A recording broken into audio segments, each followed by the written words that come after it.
Olá, seja bem-vinda, seja bem-vindo. Você está no nosso canal, O Filho de Deus. Sou Márcio Cândido, escritor. E nesse espaço nós estamos fazendo um estudo sobre os quatro evangelhos de Cristo: Mateus, Marcos, Lucas e João. E esse estudo está organizado em quatro grandes etapas. A primeira etapa é a etapa da preparação. A segunda etapa é do princípio da missão de Jesus.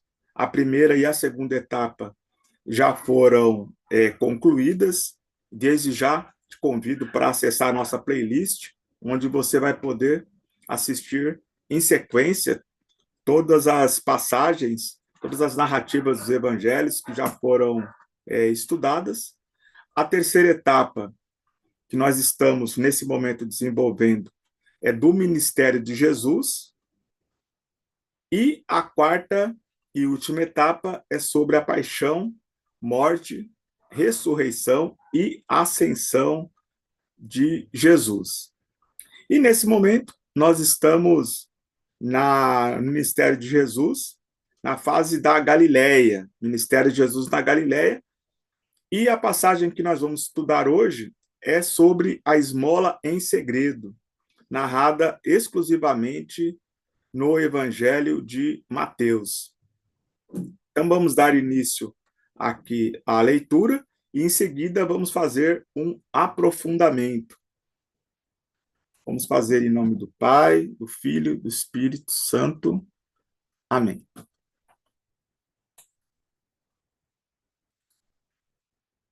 Mateus, capítulo 6, versículo de 1 a 4.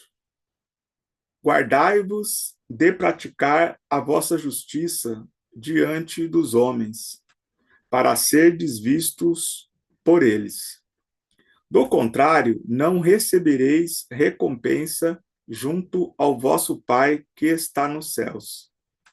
Por isso, quando deres esmola, não te ponhas a trombetar em público, como fazem os hipócritas nas sinagogas e nas ruas, com o propósito de serem glorificados pelos homens.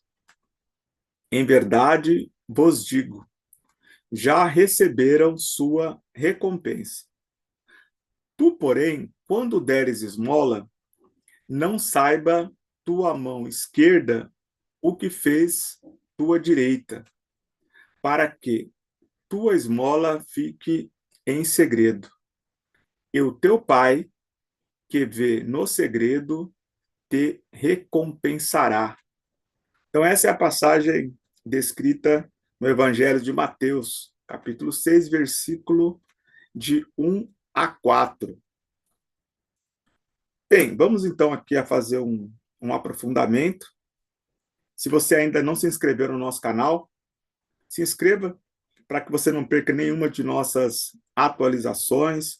Deixe aqui o seu comentário sobre o que você acha dessa passagem, da esmola em segredo.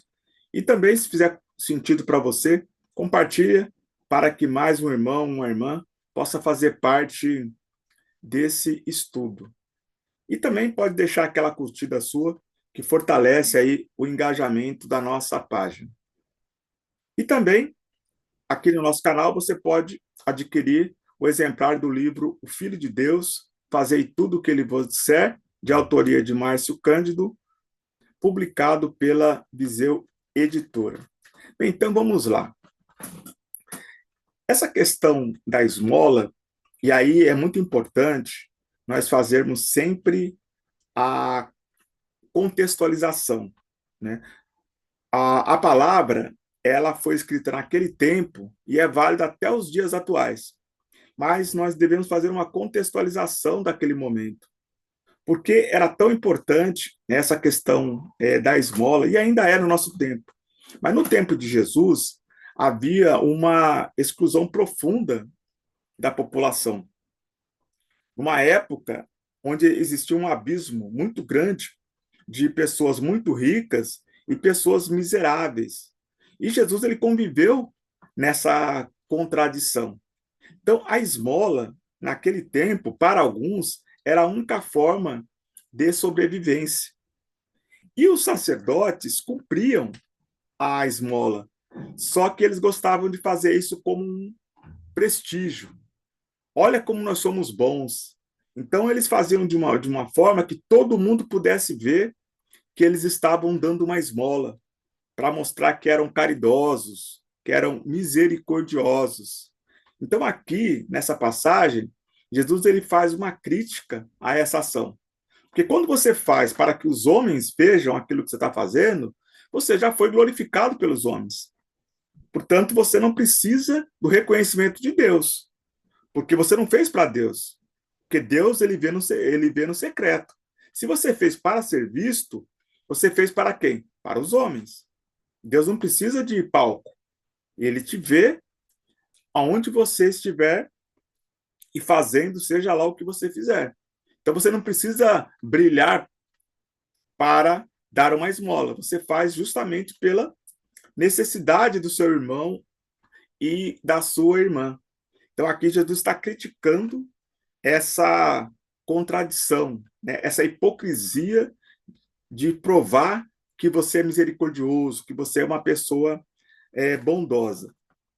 E tem uma parte mais adiante que Jesus ele vai falar que sempre haverá pobres entre nós. Olha só o que o Senhor disse naquele tempo. Nós vamos repetir essa aqui quando chegar o momento. Sempre haverá pobres. Mas por que Jesus fala dessa maneira, Márcio? Porque ele sabe que a sociedade é desigual, que é excludente. Não deveria haver pessoas pobres a ponto de depender da esmola para poder sobreviver. Mas por causa da ganância da sociedade, essas pessoas vão ficando à margem, precisando serem auxiliadas. E no tempo de Jesus não era como é hoje, né? Porque hoje a questão da pobreza ela é vista como política pública. Naquele tempo, e até muito, um Brasil até recente, não era obrigação do governo suprir a questão da pobreza. As pessoas eram pobres porque eram vistas como pessoas incapazes, como pessoas improdutivas. Mais ainda no tempo de Jesus. Então, aquelas pessoas eram pobres e o império, na época que governava ali a Judéia, né, o Império Romano, não se via obrigado a resolver essa questão. Então, essas pessoas estavam entregues à própria sorte. E dessa forma, dependiam da caridade alheia para que elas pudessem se alimentar, para que elas pudessem sobreviver. Percebe? Então, é preciso que tenha então um sistema aí de proteção, de caridade para com essas pessoas. E mesmo hoje, sendo responsabilidade do Estado prover a questão da pobreza, ainda assim nós temos pessoas que precisam estender a mão para poder sobreviver. E é preciso tomar muito cuidado para a gente não se apressar e já chamar essas pessoas de preguiçosas, de pessoas improdutivas, né? Porque a gente sabe que não tem para todos e que a distribuição nem sempre é justa, né? Então, haverá um dia, e trabalharemos para isso, para que não exista um abismo tão grande entre pobres e ricos, em que tenha igualdade social. Mas esse tempo ainda não chegou, né? Então, quando você critica um programa de transferência de renda, uma bolsa auxílio para a questão da pobreza ou para que as pessoas possam estudar, é preciso avaliar, porque nós ainda vivemos numa sociedade desigual. Então, se não tiver políticas reparatórias, muitos estão excluídos do sistema, da nossa sociedade, que no tempo de Jesus era ainda muito mais violento do que é o tempo em que nós vivemos hoje. E a Igreja Católica, assim como também as igrejas evangélicas, as sociedades espíritas, também as religiões de matriz africana, têm como prática a questão da caridade, né? Então, o correto é que as pessoas não precisem, mas as religiões instituídas, elas têm como prática essa questão da esmola, né? Essa questão da caridade. Bem, essa então é a nossa passagem.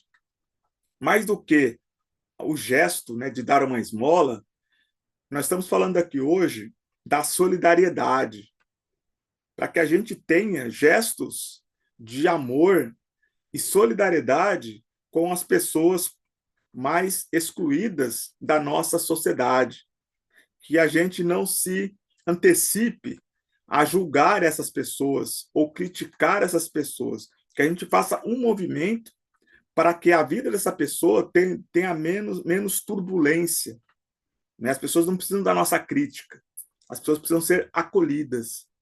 Então, que a gente traga dessa passagem de hoje o aprimoramento, né, o fortalecimento da nossa acolhida, da nossa generosidade, da nossa solidariedade para com os pobres, para com as pessoas mais necessitadas, que estendamos a mão para o nosso irmão e a nossa irmã, para que trabalhemos que um dia não seja mais necessário que vivamos uma sociedade tão desigual e tão excludente. Bem, essa então é a nossa passagem de hoje, Ministério de Jesus na Galileia.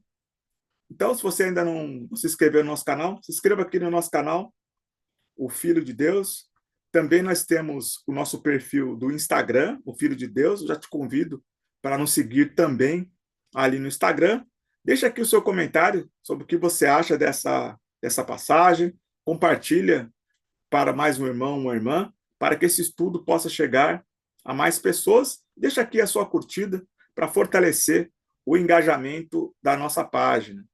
Então, eu peço que Deus mantenha a sua mesa sempre abençoada, que você nunca precise solicitar auxílio de alguém, que sempre tem um pão necessário para a sua mesa, que seus negócios prosperem e que, acima de tudo, nós tenhamos unidade, solidariedade e inclusão na nossa sociedade. Amém? Graça e paz, muita luz na sua vida e no seu caminho. Abraço!